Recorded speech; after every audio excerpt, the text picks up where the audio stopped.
Dunia Barat banyak memberitakan tentang kudeta yang akan dijalankan oleh Wagner Group terhadap Kremlin. Media Barat menganggap bahwa serangan Wagner inilah tantangan terbesar dari dalam negeri bagi Putin yang telah berkuasa lebih dari 22 tahun di Rusia. Bahkan Blinken, Menteri Luar Negeri Amerika, dengan rinci menceritakan ke media seakan Rusia akan kiamat besok, di mana rakyat Rusia sudah kesal dengan Putin dan ingin Putin bisa digulingkan karena inflasi tinggi di Rusia, terbatasnya sumber kebutuhan kehidupan sehari-hari di Rusia. Rakyat Rusia tertekan dengan adanya 5.000 sanksi ekonomi yang dilakukan oleh Barat kepada Rusia. Memang kalau berita didapat hanya dari satu arah sumber seperti corongnya Barat, seperti media CNN, NBC, ABC, Fox News, BBC, ya terang aja bunyinya merendahkan Putin, mengesankan Rusia itu lemah, dan apa yang Putin lakukan terhadap Ukraina adalah salah. Di satu sisi, sebelum 1 tahun yang lalu, Wagner adalah mercenaries tentara bayaran yang shadow, di mana dunia belum banyak yang tahu. Siapa itu? Dmitry Utkin, seorang veteran perang yang lama berbakti di GRU atau Organisasi Defense Intelligence Agency,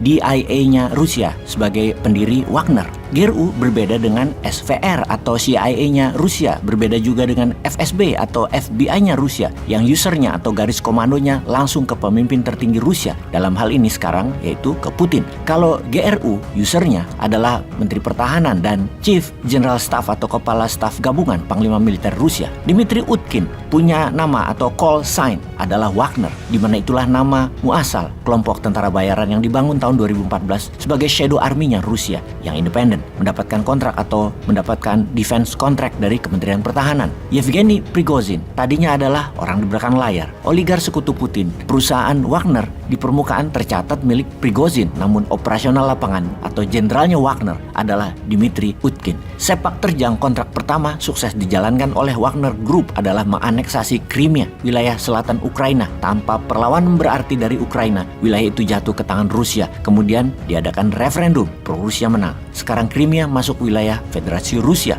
Kemudian Wagner masuk ke Suriah, membela Bashar al-Assad yang terus digoyang Amerika melalui ISIS. Wagner di Syria bergabung dengan Chechen Fighter, pasukannya Ramzan Kadyrov. Kemudian keduanya, Wagner Group dan pasukan Chechen, berjuang bersama di wilayah Donbas, Ukraina. Dan terakhir, perang terpanjang selama perang di Ukraina, yaitu di wilayah Bakhmut. Wagner berperang di depan dan Prigozhin turun gunung untuk pertama kalinya di lapangan, membuat dunia terkonfirmasi Wagner adalah Rusia, resmi, sah, dan legit. Padahal sejak 2014, Putin selalu menyangkal keterlibatannya di Wagner. Ketika Prigozhin muncul 4 bulan yang lalu dan resmi merekrut pasukan Wagner, dia muncul dari bayangan dan berada di lapangan, kemudian mengatakan dengan vulgar dialah pemimpin Wagner. Dunia confirm, Putin ada di Wagner. Bukan hanya Rusia di Wagner, namun Putin ada di Wagner. Sebagai mantan KGB, main di shadow lebih natural bagi Putin. Dalam pidatonya kemarin sore, kita bisa simpulkan dengan jelas rencana Putin terhadap Wagner. Putin itu maestro intelijen, di mana agen intelijen itu otaknya 4 kali orang normal karena berpikir 360 derajat dan bisa berpikir dalam jangka panjang. Kita ke situasi mencekam 36 jam di Rusia yang sekarang sudah berakhir, di mana pasukan Wagner dari kota Rostov-on-Don bergerak ke kota Voronezh, di mana kemudian ke Belarusia. Tadinya katanya mau ke Moskow. Kita semua tahu pasukan Wagner yang dihalangi oleh helikopter militer Rusia berbelok arah ke Belarus dan pertumpahan darah berhasil digagalkan.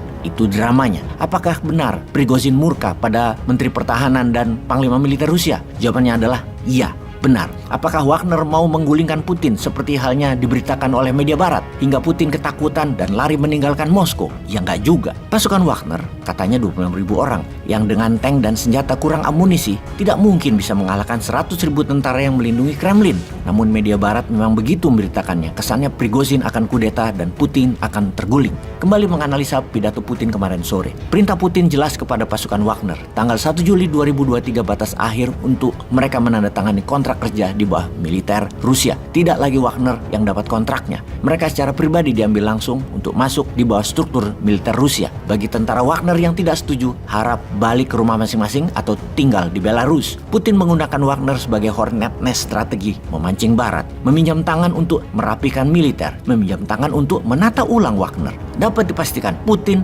akan merapikan Kementerian Pertahanan, militer Rusia, dan Soldier of Fortune-nya agar lebih manageable. Kemudian kemana Prigozhin? Prigozhin masih tanda tanya di mana keberadaannya. Di sini pasti kita bisa mendapatkan kejelasan bahwa Wagner akan jadi shadow kembali. Kalau begitu ceritanya, pengen deh punya Wagner. Peace.